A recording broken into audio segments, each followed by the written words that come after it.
Encounter पर NDA में घमासान, चिराग बोले हत्या, मांझी का पलटवार तो दोषी अफसरों को सीधे दे दो फांसी। बिहार के चर्चित भरत तिवारी एनकाउंटर को लेकर अब सिर्फ पुलिस ही नहीं बल्कि एनडीए के भीतर भी खुली बयानबाजी शुरू हो गई है। एक तरफ केंद्रीय मंत्री चिराग पासवान इस एनकाउंटर को सीधे हत्या बताते हैं तो दूसरी ओर जीतन राम मांझी ने बिना नाम लिए उन नेताओं पर तीखा हमला बोला है। जांच पूरी होने से पहले ही इसे मर्डर घोषित कर रहे हैं। मांझी ने सोशल मीडिया पर साफ कहा कि भरत तिवारी की मौत पुलिस की आत्मरक्षा में हुई या फिर हत्या की नीयत से, जिसका फैसला न्यायिक जांच आयोग करेगा। ऐसे में रिपोर्ट आने से पहले किसी भी निष्कर्ष पर पहुंचना उचित नहीं है। यही नहीं, मांझी ने तीखा तंज कसते हुए कहा कि अगर सरकार में शामिल कुछ नेताओं को पहले से ही पूरा यकीन है कि हत्या थी तो फिर न्यायिक आयोग बनाने का क्या मतलब। आयोग को भंग कर दीजिए और कथित दोषी पुलिस अधिकारियों को सीधे फांसी दे दीजिए।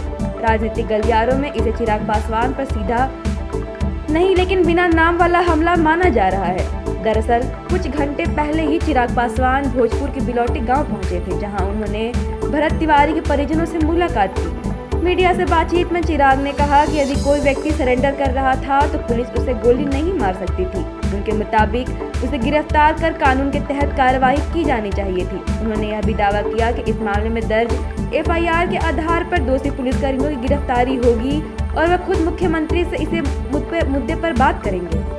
यानी अब इस पूरे मामले में एनडीए के दो बड़े सहयोगी दलों के नेताओं की राय बिल्कुल अलग अलग दिखाई दे रही है। एक पक्ष पुलिस कार्रवाई को सही ठहरा रहा है जबकि दूसरा इसे फर्जी एनकाउंटर और हत्या बता रहा है। अगर पूरे घटनाक्रम पर नजर डालें तो 17 जून को भोजपुर जिले के शाहपुर थाना क्षेत्र के बिलौटी गांव निवासी भरत तिवारी की पुलिस एनकाउंटर में मौत हुई थी। परिजनों का आरोप है कि भरत तिवारी ने एसटीएफ और पुलिस के सामने सरेंडर कर दिया था, लेकिन इसके बावजूद उसे गोली मार दी गई। इसी आरोप के आधार पर 23 जून को तत्कालीन एसडीपीओ, थानेदार समेत अन्य पुलिसकर्मियों के खिलाफ हत्या की धाराओं में एफआईआर दर्ज हुई, जिसकी जांच अब भी जारी है। इस मामले ने इतना तूल पकड़ा कि मुख्यमंत्री सम्राट चौधरी ने जांच के लिए पटना हाई कोर्ट के रिटायर्ड जस्टिस विनोद कुमार सिन्हा की अध्यक्षता में न्यायिक आयोग का गठन किया। हालांकि भरत तिवारी के परिजन अब भी सीबीआई जांच या किसी सिटिंग जांच कराने की मांग कर रहे हैं। उनका कहना है कि उन्हें रिटायर्ड जज और पुलिस जांच दोनों पर भरोसा नहीं है।